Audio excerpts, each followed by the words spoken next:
Nag-unsa na mapugkaan ni siya.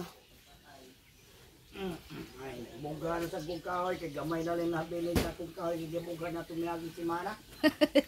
Guys, diyan na po si Papa Doms, guys, oh. Pagka kugihanan jud kayo. Sige mag-uwan karon. Sige lang yun siya binugha ay og kahoy nga bali dako arbas kahoy. Dili ko mahod tanong kahoy na akong gibugha kay. Wala jud tay gamit na ni. Oh, sige mag-uwan-uwan. Kung kahoy gibugha na tumiyagin si Mana, gamay na nabilin. Karon bugha na lat ko. Kagahi po na ng kahoy oy, baga ra ba oh. Maapta gay, gonta na bugha kay. Magpisog-sod. Ngun ani si Papa Doms kakugihan, di kapuyo. Wag sige lang kuri-kuri. Kapon na puyo. Gabas untay mo gigamit. Dugay gabas. Gamay nag-adit ini. Tumatang oso, no? Nagbugha siya guys kay sigig uwan.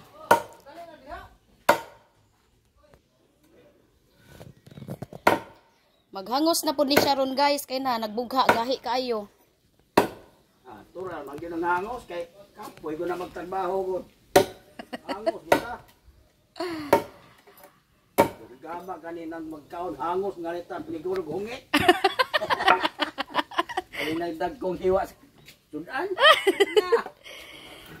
Umuhangos na yung kaon pod. Hindi mo hungit sa kutsara mo. Ha? Ano yun na? Kabati mo to guys, maghangos po kuno magkaon. May istorya ni Papa Doms. Thanks for watching guys.